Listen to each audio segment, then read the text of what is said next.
ആരോഗ്യമേഖലയുടെ സംരക്ഷണത്തിന് ഫാർമസിസ്റ്റ് മേഖല വിപുലപ്പെടുത്തുകയും ശക്തിപ്പെടുത്തുകയും ചെയ്യണമെന്ന ആവശ്യവുമായി കേരള ഗവൺമെന്റ് ഫാർമസിസ്റ്റ് അസോസിയേഷൻ 69ാമത് സംസ്ഥാന സമ്മേളനം സമാപിച്ചു. ആരോഗ്യമേഖലയുടെ നവീകരണ ഘട്ടങ്ങളിൽ സർക്കാർ ഫാർമസിസ്റ്റ് അസോസിയേഷനുമായി ചർച്ച ചെയ്യണമെന്ന് സമ്മേളനം അഭിപ്രായപ്പെട്ടു. ആശുപത്രികളിലെ മരുന്നു വിതരണത്തെ കൂടാതെ ആർദ്രം പോലുള്ള സർക്കാർ ആരോഗ്യ സേവന പദ്ധതികളും നടപ്പിലാക്കേണ്ടിവരുന്നത് ജോലിഭാരം അമിതമായി വർദ്ധിപ്പിക്കുന്നുണ്ട്.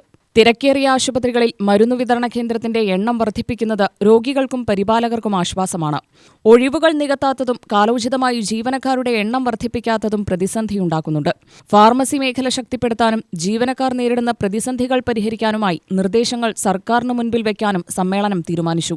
3 ദിവസമായി നടന്ന സമ്മേളനത്തിന്റെ വിവിധ സെഷനുകളിൽ സംസ്ഥാന president DV Anitha, DMO TV Rosh, general secretary Abhilash Jayaram, വിവിധ സംഘടനാ ഭാരവാഹികളായ KV അജിത് കുമാർ, B രാജൻ, മോഹൻദാസ്, സാജു കുര്യാക്കോസ്, വിനോദ് കുമാർ, ഗണേഷ് തുടങ്ങിയവർ സംസാരിച്ചു.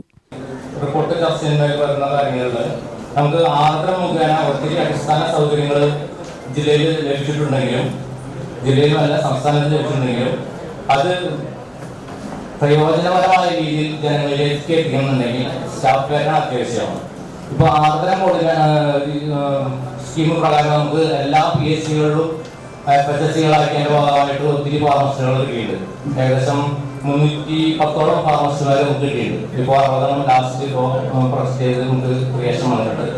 അപ്പൊ അതുപോലെ ഇതിക്ക് മുൻ പറഞ്ഞ സുഹൃത്ത് പറഞ്ഞ പോലെ തന്നെ മേഖല തിരിച്ച്, അതായത് ഇപ്പോ താലൂക്ക് ലെവൽ മുതൽ മെഡിക്കൽ കോളേജ് വരെയുള്ള സ്ഥാപനങ്ങളിൽ ഫാർമസി പ്രവർത്തനത്തിന്റെ ഒരു പ്രവർത്തനം വിപുലീകരിച്ചുകൊണ്ട് ഒരു ക്രിയേഷൻ ഇതുവരെ ഉണ്ടായിട്ടില്ല.